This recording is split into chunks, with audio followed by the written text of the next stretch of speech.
Morning. और जिसने channel को सब्सक्राइब ना किया तो सब्सक्राइब कर लेना। आज आपको जो है इंटर की केमिस्ट्री में आपको पढ़ाएंगे हिमांक का अवनमन। जैसे आपने पिछली वीडियो में पढ़ लिया होगा, आवर्षण गुणधर्म आपने 2 पढ़ लिए थे, ठीक। ये आपका तीसरा आवर्षण गुणधर्म है, हिमांक का अवनमन। ये टॉपिक आपका आज पढ़ाया जाएगा, ठीक। और चौथा आवर्षण गुणधर्म है परासरण दाब, वो भी आपका टॉपिक इसी वीडियो में पढ़ाया जाएगा, ठीक। तो हिमांक का अवनमन पढ़ने से पहले आपको इसमें पहले पढ़ना है कि हिमांक होता क्या। हिमांक सबसे पहले पढ़ेंगे हिमांक मतलब फ्रीजिंग पॉइंट क्या होता है, ठीक।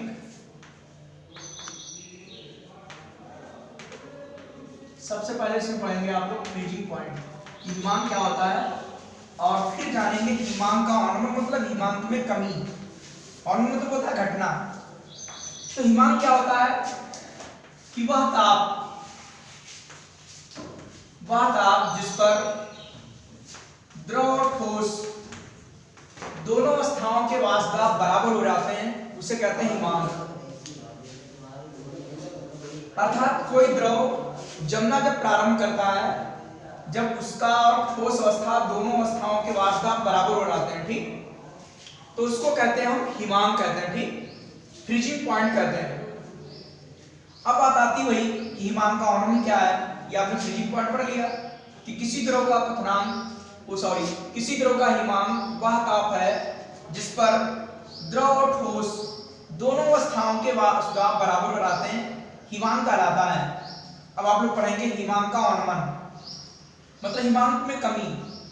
तो ये क्या होती है कि जब किसी विलायक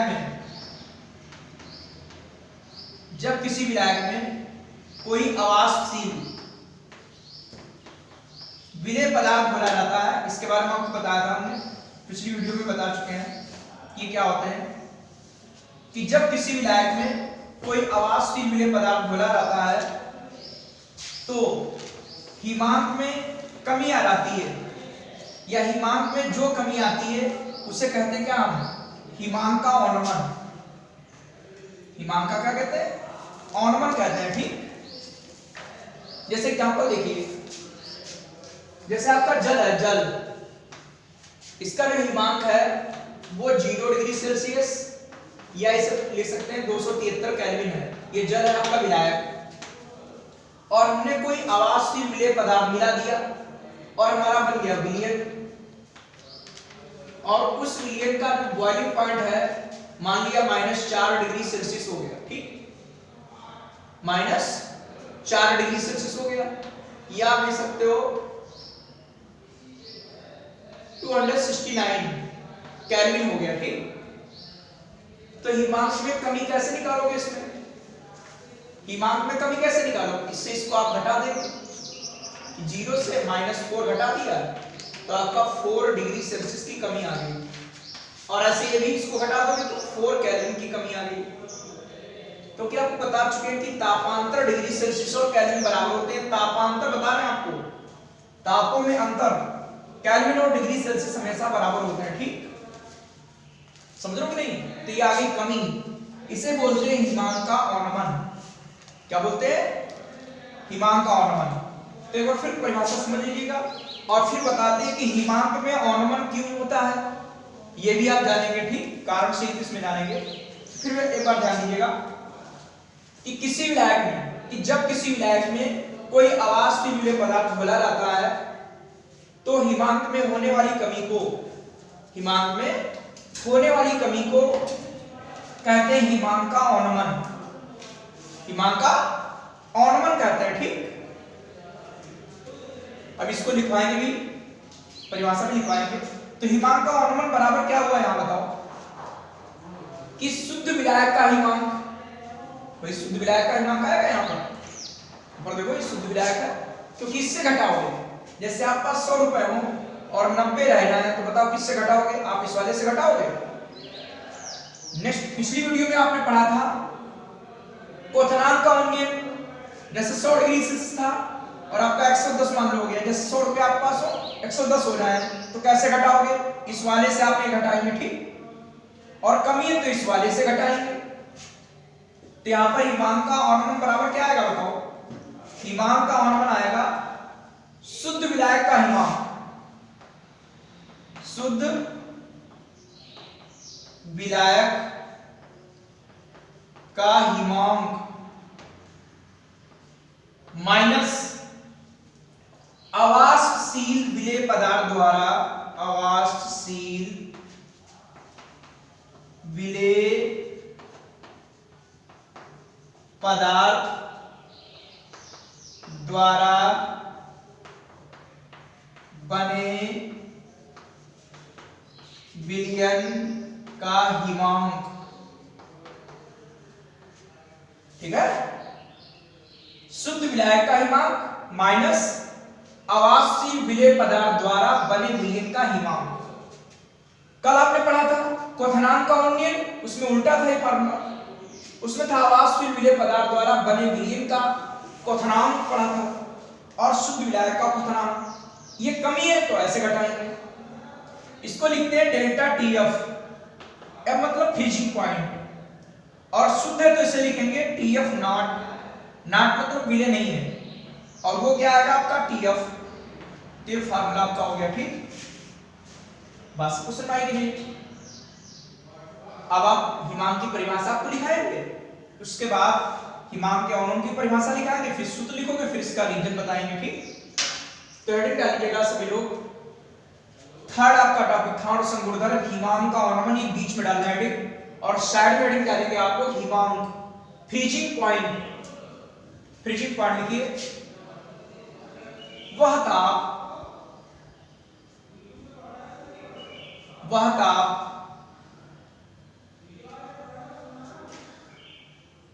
जिस पर द्रव व ठोस दोनों अवस्थाओं के वाष्पदाब बराबर हो जाते हैं, वह ताप जिस पर द्रव व ठोस दोनों अवस्थाओं के वाष्पदाब बराबर हो जाते हैं,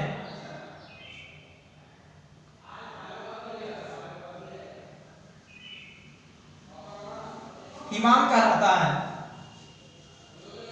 इसका कहने का मतलब ये हुआ कि कोई द्रव जब जमना प्रारंभ करता है, जब द्रव और ठोस दोनों अवस्थाओं के वाष्पदाब बराबर हो जाए, इक्वल हो जाए, तब ऐसा होगा। ठीक, हेडिंग डाल लीजिएगा आप, जोड़ संगुणधर्म था आपका हिमांक का ऑर्नमन, डिप्रेशन ऑफ फ्रीजिंग पॉइंट, हिमांक का ऑर्नमन, ये हेडिंग डालेंगे जो आपका टॉपिक था।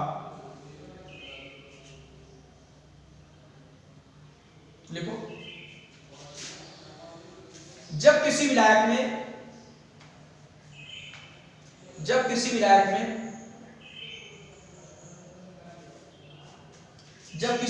में कोई अवाष्पशील विलेय पदार्थ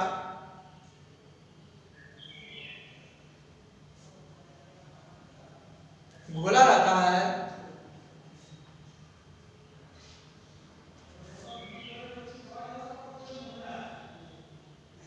तो उसके हिमांक में, उसके मतलब विलायक के हिमांक में, तो उसके हिमांक में होने वाली कमी को हिमांक का ऑर्नमन कहते हैं। हिमांक का ऑर्नमन कहते हैं।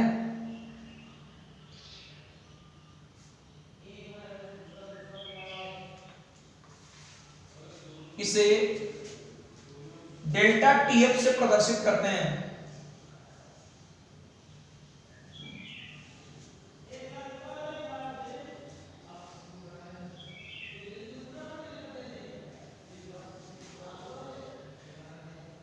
नीचे लिख लीजिएगा, हिमांक का ऑर्नमन बराबर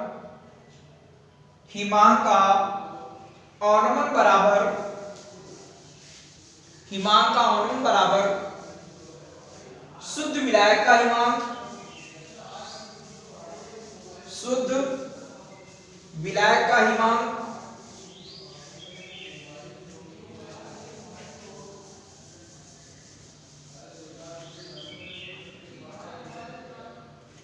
माइनस आवासशील विलेय पदार्थ द्वारा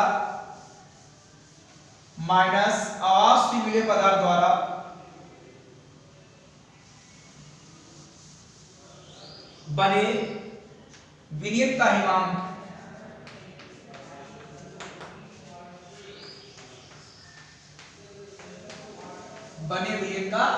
हिमांक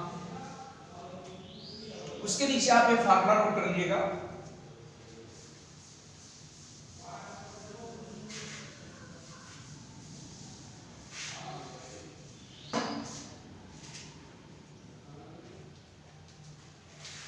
अब इसके नीचे रीजन देखिए, समझ लीजिएगा आप लोग कि हिमांक में कमी क्यों होती है।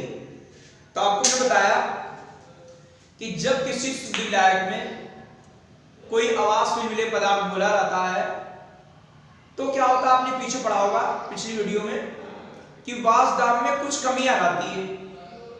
वाष्पदाब में क्या आती है, कुछ कमियां आती है, जिससे क्या होगा, उस विलयन का द्रव और ठोस अवस्था पर वाष्पदाब कम ताप पर ही बराबर हो जाएगा।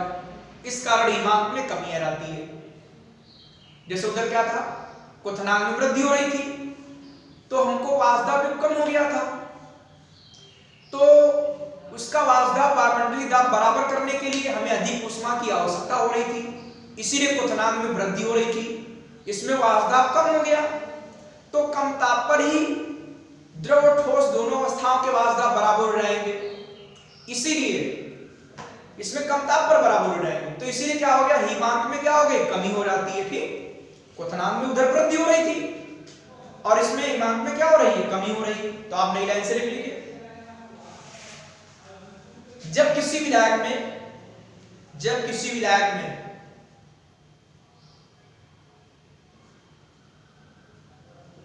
कोई आवासशील विलेय पदार्थ घोला रहता है,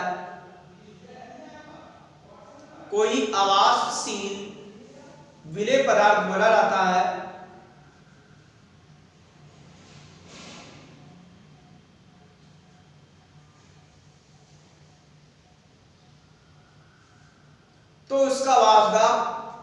तो उसके वाष्पदाब में कुछ कमियां आती है,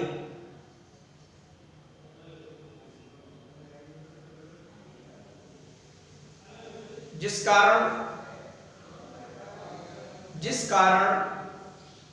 उस विलयन का द्रव और ठोस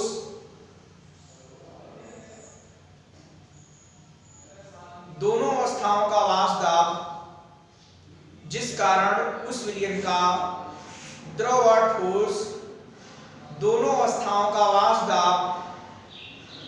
कम ताप पर ही बराबर हो जाता है,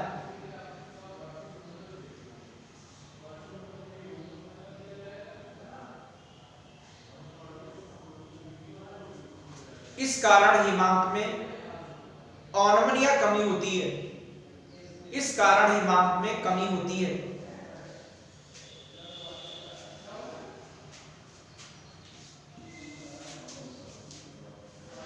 अब देखिए नई लाइन से नीचे लिखोगे कि राउल्ट के अनुसार क्या होगा, राउल्ट के अनुसार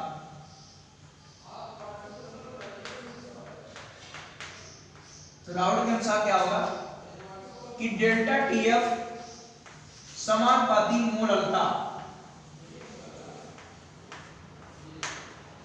जैसे आपने क्या पढ़ा था, डेल्टा टीवी समानुपाती क्या पढ़ा था, मोललता।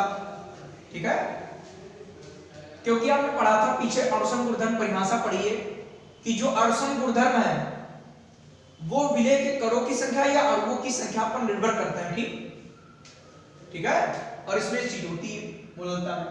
तो डेल्टा टीएफ समानुपाती किसके, मोललता के। तो डेल्टा टीएफ बराबर आया केएफ और गुणे मोललता, ये आपका फर्स्ट नंबर फार्मूला हो गया। और इसी को थोड़ा और डिटेल करते हैं कि डेल्टा टीएफ बराबर क्या आएगा, लिख लीजिए जहां केएफ क्या है, इसमें लिखा था केवी, जहां kf एक स्थिरांक है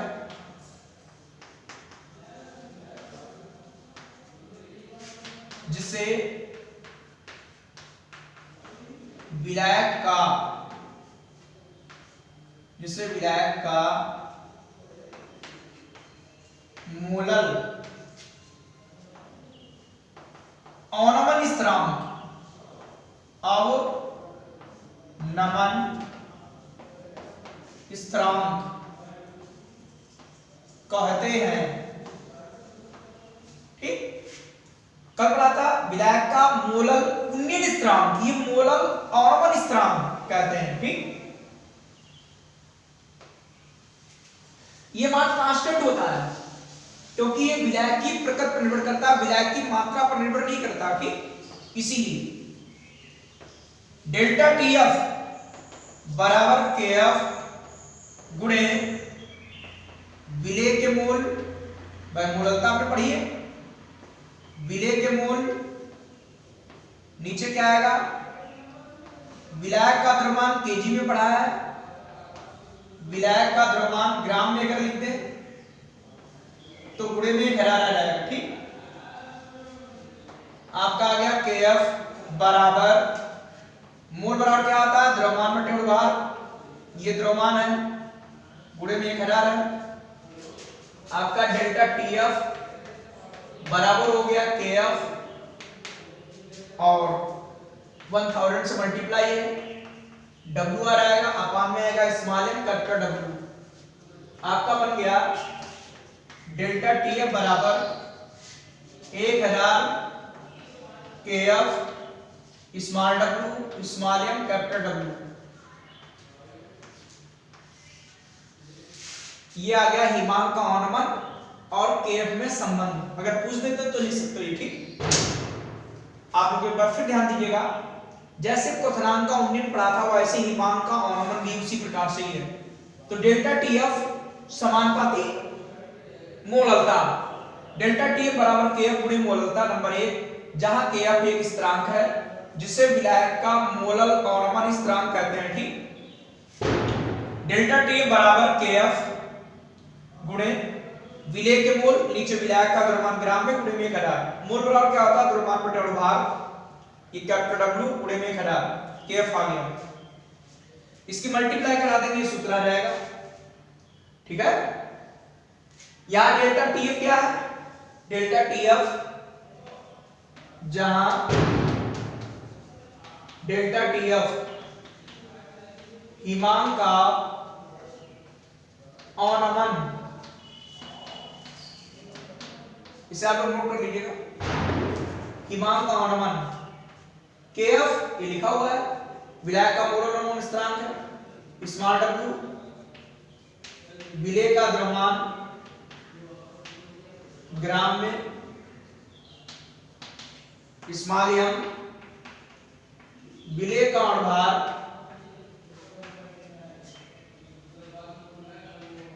और कैपिटल डब्ल्यू विलायक का द्रव्यमान ग्राम में।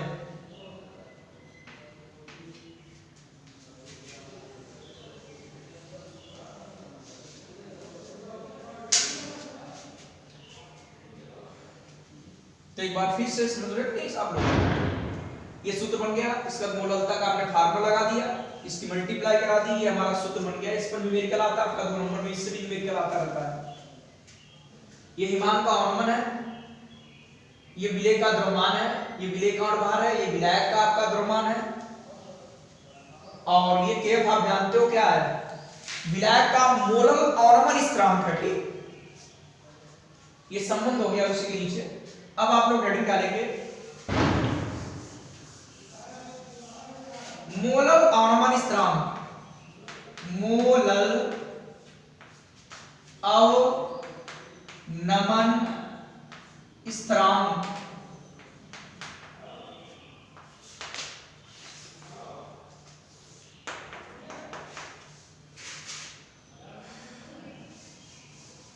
मोलल अवनमन स्थिरांक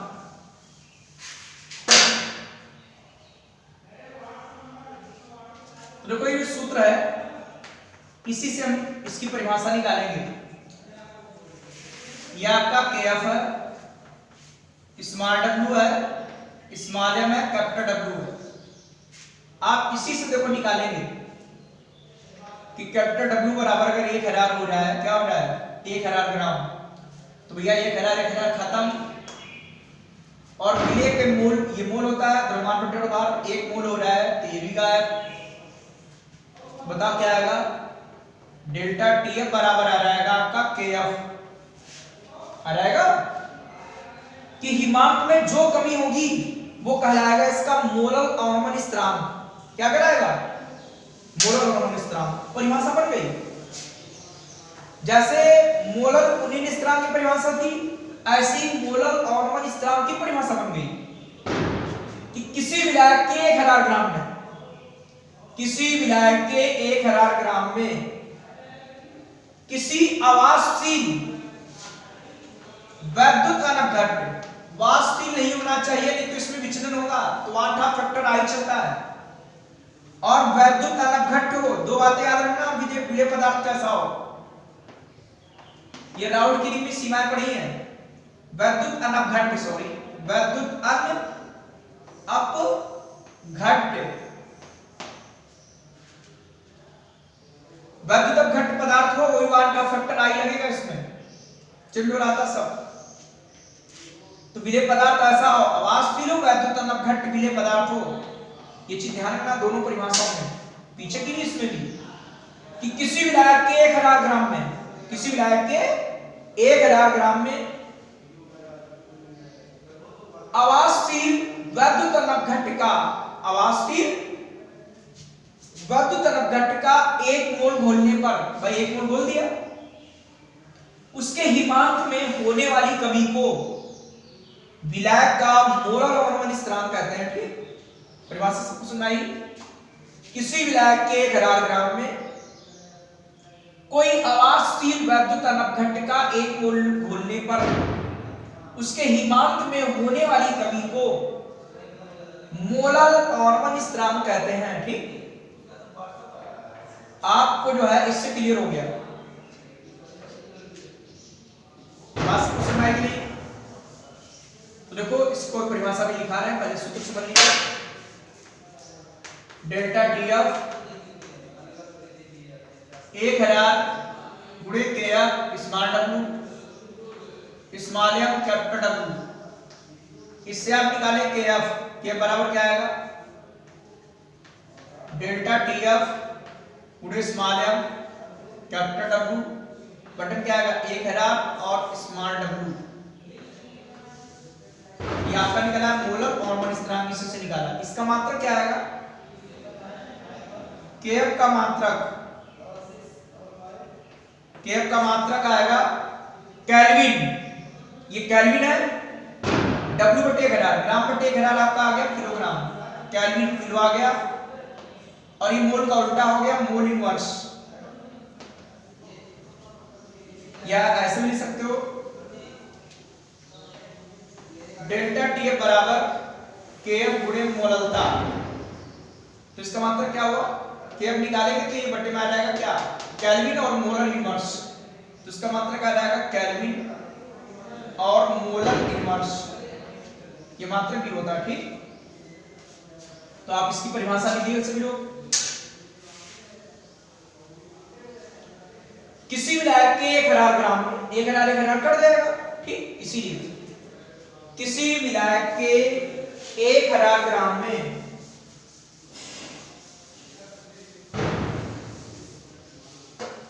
किसी विलायक के 1000 ग्राम में किसी अवाष्पशील वैद्युत अनघट का, किसी अवाष्पशील वैद्युत अनघट का 1 मोल घोलने पर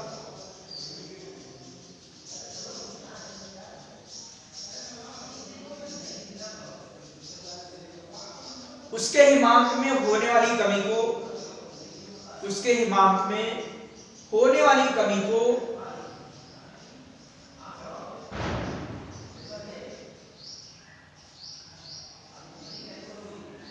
विलायक का मोलर ऑर्मन स्थिरांक कहते हैं, विलायक का मोलल ऑर्मन स्थिरांक कहते हैं।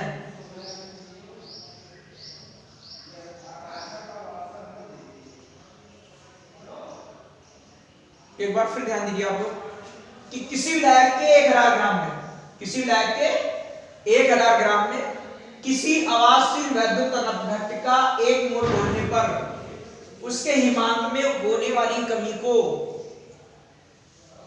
उस विलायक का मोलर ऑर्मन स्थिरांक कहते हैं। क्लियर? लिखो, इसे Kf से प्रदर्शित करते हैं, Kf से, इसे Kf से प्रदर्शित करते हैं। ये फार्मूला नोट कर लीजिए इसके बाद दोनों, और ये इसका मात्रक होता है। ठीक,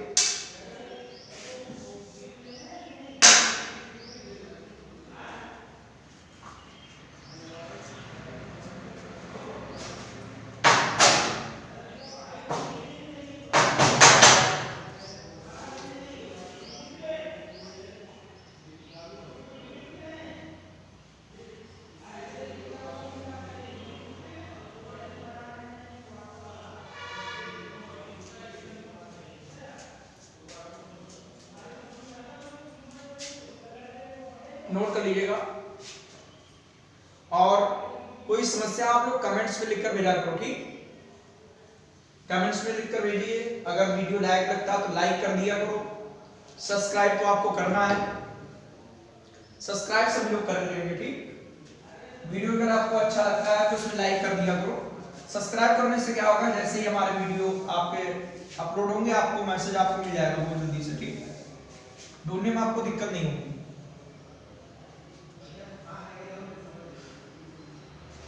अब अगला इसी में टॉपिक है मोलर, या कम मोलर था मोलर, ये हो गया मोलर। मोलर में क्या चलता है, 100 होता है यहां पर है, और इसको हम डैश लिखे लेना। ठीक, मोलर में क्या होता है, ये चलता है 100। ठीक है,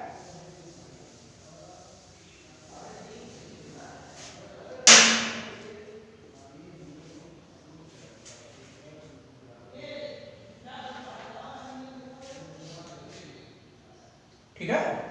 तो मोलर में क्या होगा, 100। परिभाषा बन गई कि किसी विलायक, जो परिभाषा ऊपर लिखी है वही परिभाषा है। ठीक, वहां पर 1000 ग्राम था, यहाँ पर 100 ग्राम, कि किसी विलायक के 100 ग्राम में कोई अवाष्पशील वैद्युत घटक का या किसी अवाष्पशील वैद्युत घटक का 1 मोल घोलने पर उसके हिमांक में होने वाली कमी को कहते क्या, मोलर, या इसे लिख देते हैं हम आणविक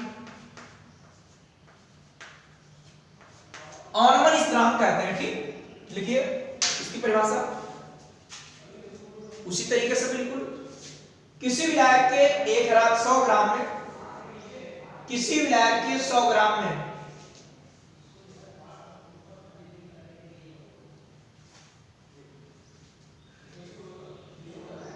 कोई अवाष्पशील वैद्युत घटक का 1 मोल घोलने पर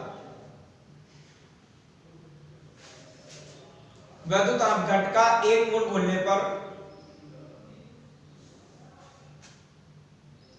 उसके हिमांक में होने वाली कमी को, उसके हिमांक में होने वाली कमी को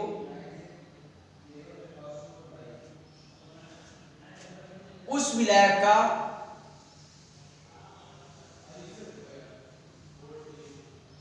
होने वाली कमी को उस विलायक का मोलर या आणविक ऑर्मन स्थिरांक कहते हैं।